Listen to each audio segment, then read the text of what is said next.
ये देखिए किस प्रकार से ये देखिए भारत को हिंदू राष्ट्र बनाने में अग्रिम हिस्सा बनो। इस इलाहाबाद में अगर आप रूम लेने जाएंगे तो सबसे पहले आपकी जाति पूछी जाती है। दोस्तों बहुत बहुत स्वागत करता हूं आप सभी का। यूजीसी पर सुप्रीम कोर्ट का फैसला आने के बाद SC ST OBC समाज इस समय सड़कों पर उतर चुका है और इस बीच जातिवादी मीडिया किस तरीके से SC ST OBC के खिलाफ फेक न्यूज़ फैला रहा है। इस समय मीडिया ने भी अपनी जातिवादी मानसिकता को जाहिर कर दिया। जिस मीडिया को लोकतंत्र का चौथा स्तंभ माना जाता है, वही मीडिया अब SC ST OBC समाज के खिलाफ फेक नैरेटिव, फेक न्यूज़ फैला रहा है। तो आपको दिखाएंगे एक महत्वपूर्ण वीडियो, किस तरीके से मीडिया भेदभाव कर रहा है। साथ ही साथ आपको ये भी दिखाएंगे कि यूपी में कहां लगाई जा रही है ज़्यादा बच्चा पैदा करने को लेकर बोलियां। कितनी बोली लगाई गई है वो भी आपको दिखाएंगे, किसने लगाई है वो भी आपको दिखाएंगे। लेकिन दोस्तों सबसे पहले बात करेंगे यूजीसी को लेकर हो रहे देश भर में आंदोलन की।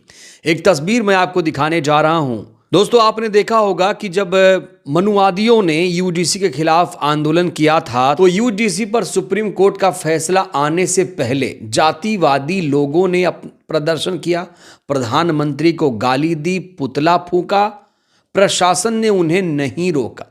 लेकिन अब जब सुप्रीम कोर्ट का फैसला आ चुका है, फैसले में साफ तौर से कहा गया है कि यूजीसी के नए नियम लागू नहीं होंगे। इसलिए SC ST OBC समाज भी अब सड़क पर उतर चुका है। लेकिन SC ST OBC के साथ पुलिस भेदभाव कैसे कर रही है, इसकी एक वानगी मैं आपको दिखाने जा रहा हूं। जैसे ही SC ST OBC के लोग आंदोलन करने आए, पुलिस प्रशासन उनके साथ अभद्रता पर उतर आया। दोस्तों ये तस्वीरें आप देख रहे हैं, ये जो तस्वीर है, कहा जा रहा है गोरखपुर विश्वविद्यालय के छात्र संघ अध्यक्ष अमन यादव और उनके साथियों ने यूजीसी के समर्थन में जब मार्च निकाला, जैसे ही ये मार्च कैंपस की सीमा से बाहर पहुंचा, पुलिस की बर्बरता सामने आ गई। लाठी, धक्का मुक्की और डराने की वही पुरानी भाषा, मानो लोकतांत्रिक विरोध कोई अपराध हो। बीते 10 दिनों में देश के कोने कोने में उग्र उत्पात हुआ। कहीं एक भी जगह पुलिस ने इतनी तत्परता, क्रूरता नहीं दिखाई। तो बड़ा सवाल यह है, क्या पुलिस प्रशासन की ये सक्रियता सिर्फ पिछड़े दलित युवाओं के शांतिपूर्ण प्रदर्शन के खिलाफ ही बची है? यह घटना सिर्फ एक मार्च पर हमला नहीं, बल्कि एक खतरनाक संदेश भी है कि अगर आप पिछड़े या दलित समाज से आते हैं और अपने हक की बात करते हैं तो राज्य की ताकत आपके खिलाफ खड़ी होगी। क्या ये भय पैदा करने की राजनीति है जो लोकतंत्र की जड़ों को खोखला करती है? आज अगर इसे नहीं रोका गया, अगर इस पुलिसिया कार्रवाई पर सवाल नहीं उठे, तो कल ये दमन और बढ़ जाएगा। ये चेतावनी है न सिर्फ छात्रों के लिए बल्कि पूरे समाज के लिए। बड़ा सवाल, आखिर सरकार की मंशा क्या है? इस कदर हर एक जगह बांटने वाले आखिर बहुजनों के लिए चाहते क्या हैं? ये सबसे बड़ा सवाल है। तो दोस्तों आइए आपको दिखाते हैं ये पूरा वीडियो, जिसमें पुलिस ने बर्बरता दिखाई, क्रूरता दिखाई। गेट पर देखिए, ये अमन यादव वरिष्ठ छात्र नेता को किस तरह से ये लोग बोल रहे हैं। ये देखिए किस प्रकार से ये देखिए हमारे विश्वविद्यालय का अध्यक्ष, हमारे विश्वविद्यालय का अध्यक्ष, हमारे विश्वविद्यालय का अध्यक्ष, पुलिस प्रशासन मुद्दा पर, पुलिस प्रशासन मुद्दा पर। ये देखिए ये सरकार के निर्देश पर किस प्रकार से SC ST OBC छात्रों को नहीं, ये देखिए पुलिस प्रशासन मुद्दा पर।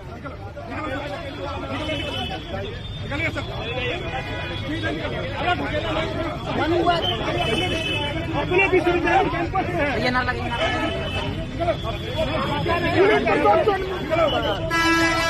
की जबरदस्ती विश्वविद्यालय गेट पर देखिए, ये अमन यादव वरिष्ठ छात्र नेता को किस तरह से ये लोग बोल रहे हैं।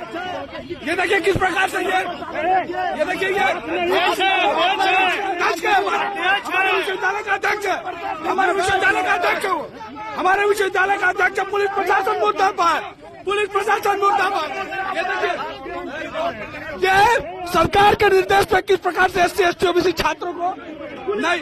तो जो लोग कहते हैं कि भेदभाव नहीं होता है SC ST OBC के साथ, ये तस्वीर दर्शाती है कि जब पिछड़े SC ST OBC के लोग आंदोलन प्रदर्शन करते हैं तो उनके साथ व्यवहार कैसे होता है, और जब जातिवादी मानसिकता के लोग सड़क पर उतरते हैं तो उनके साथ भेदभाव कैसे होता है। SC/ST OBC के किसी भी छात्र, किसी भी संगठन ने प्रधानमंत्री के खिलाफ कोई भी अपशब्द का इस्तेमाल नहीं किया। सिर्फ अपने हक अधिकारों को लेकर सड़क पर उतरे, लड़ाई लड़ी, लेकिन उन्हें उनका अधिकार भी नहीं मिल रहा है। आर्टिकल 19 कहता है कि आपको बोलने की आज़ादी है, आपको प्रदर्शन करने की आज़ादी है, लेकिन क्या ये आज़ादी धरातल पर मिल रही है? जब हमारे देश का संविधान ये कहता है कि आप प्रदर्शन कर सकते हैं, आंदोलन कर सकते हैं, तो पुलिस इन्हें क्यों रोक रही है? पुलिस इतना क्रूर क्यों हो रही है, बर्बरता क्यों दिखा रही है? ये बड़ा सवाल है। क्या अब पिछड़े, दलित, आदिवासी अपने हक अधिकारों के लिए सड़क पर भी नहीं उतर सकते? और अगर नहीं उतरेंगे तो फिर उनका अधिकार कैसे मिलेगा? क्योंकि जब जब उनको अधिकार मिला, उस अधिकार को छीना गया। सरकार एक कानून लेकर आई थी, UGC नियम लेकर आई थी। वो नियम बहुत बेहतरीन लग रहा था SC/ST OBC समाज को। हर कोई उससे संतुष्ट था, कहीं कोई विरोध नहीं था। लेकिन विरोध किसने किया? जातिवादी मानसिकता के लोगों ने किया। वही लोग जो इस समय कहते हैं कि देश को हिंदू राष्ट्र बनाओ, वही असंवैधानिक लोग, अलोकतांत्रिक लोग, जिन्हें संविधान से, आरक्षण से दिक्कत है, वही लोग UGC नियमों का विरोध कर रहे थे।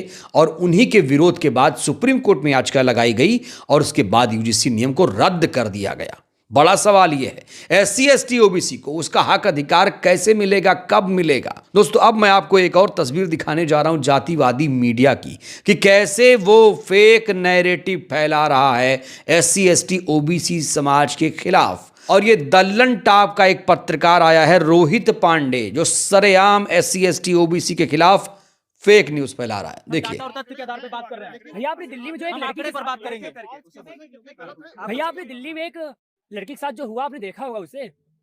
दिल्ली में एक SC/ST का जो लड़का है उसको प्रपोज करता है, वो मना करती है तो उसके ऊपर SC/ST एक्ट लगा देता है। अगर आपको लगता है कि इस कानून का दुरुपयोग हो सकता है तो संशोधन की आवश्यकता है। एग्जांपल देखिए ना, सीधी बात है, जो अभी दुरुपयोग एग्जांपल आया अगर हो है सकता है तो संशोधन करिए, एग्जाम्पल- लेकिन न्याय के पक्ष में जो एग्जांपल आया आप उसको देखिए, उसके बाद बोलिए। आप ऐसे बोले UGC सपोर्ट भेदभाव विश्वविद्यालय संस्थान में बढ़ा है। सुन लिया आपका, भैया आप UGC के मैं खुद फेस किया हूँ। इस इलाहाबाद में अगर आप रूम लेने जाएंगे तो जिन लोगों को लगता है कि द दल्लन टॉप बहुत बढ़िया चैनल है, वो लोग अपनी आंखें खोल ले, वो कितना बढ़िया चैनल है। और खास तौर से SC/ST OBC समाज अपनी आंखें जरूर खोल ले।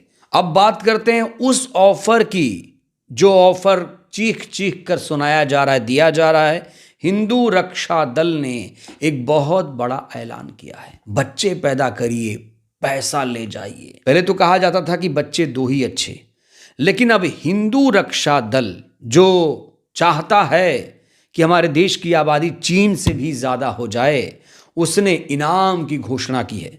चौथा बच्चा पैदा करने पर 21,000, पांचवा बच्चा पैदा करने पर 31,000 रुपए हिंदू रक्षा दल देगा। बड़ा सवाल यह है कि ये लोग किसको ऑफर दे रहे हैं? ये अपने नेताओं को ऑफर क्यों नहीं देते? ये अपने नेताओं को शादी करने के लिए क्यों नहीं प्रेरित करते? किसे ऑफर दिया जा रहा है? ये लोग कभी बच्चों के शिक्षा को लेकर बात क्यों नहीं करते? बेरोजगारी को लेकर बात क्यों नहीं करते? महंगाई को लेकर बात क्यों नहीं करते? हिंदू रक्षा दल ने क्या कभी UGC के नियमों पर कुछ बोला? क्या SC/ST OBC समाज के लिए इन लोगों ने कुछ बोला? दोस्तों, बिना देर के सबसे पहले आप ये ऑफर सुन लीजिए। मैं अपने सभी भाइयों से एक बात कहनी चाहता हूं कि आज हमारे परिवार एक एक दो दो बच्चे कर रहे हैं, वो हमारे भारत के लिए आने वाले समय के लिए बहुत घातक होगा।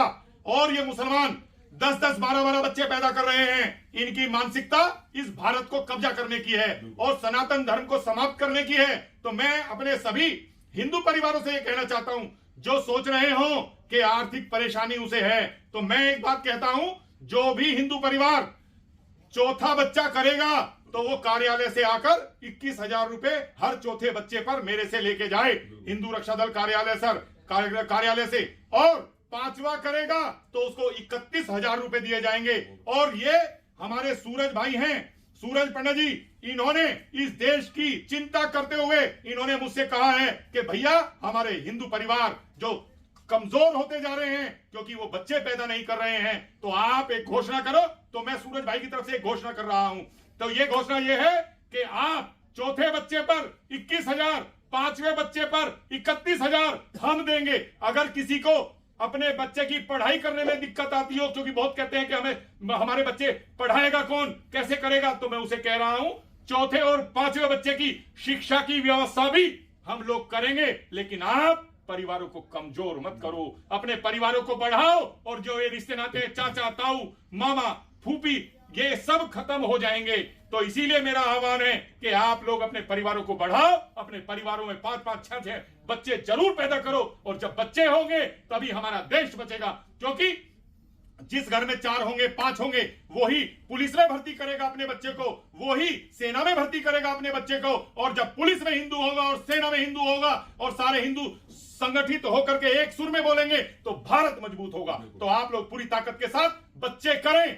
चौथे बच्चे पर 21,000, 5वें बच्चे पर 31,000 और बच्चे की चौथे और 5वें बच्चे की शिक्षा की व्यवस्था भी हम लोग करेंगे। लेकिन आप बच्चे करो और भारत को हिंदू राष्ट्र बनाने में अग्रिम हिस्सा बनो। जय श्री राम। जय श्री राम। तो आप लोग ऐसे संगठनों से भी जरा सावधान रहिएगा। चुनाव के वक्त ही आपको हिंदू बताएंगे और जब आपके हक अधिकारों के लिए कोई नियम आएगा तो उसी नियम को विरोध करेंगे और कहेंगे कि ठाकुर पंडित जीते, बंटवारे वाले पिछड़े पीछे। ऐसे कई हेडलाइन टीवी मीडिया में चल रहा, आप लोगों ने सुना भी होगा। तो दोस्तों, इस समय SC ST OBC समाज एकजुट हो चुका है, वो अपने हक अधिकारों के लिए जागरूक हो चुका है, वो सड़क पर उतर चुका है। लेकिन उसकी आवाज़ को जिस तरीके से दबाया जा रहा है, क्या लगता है UGC के नियम बहाल हो पाएंगे? राय दीजिएगा। धन्यवाद।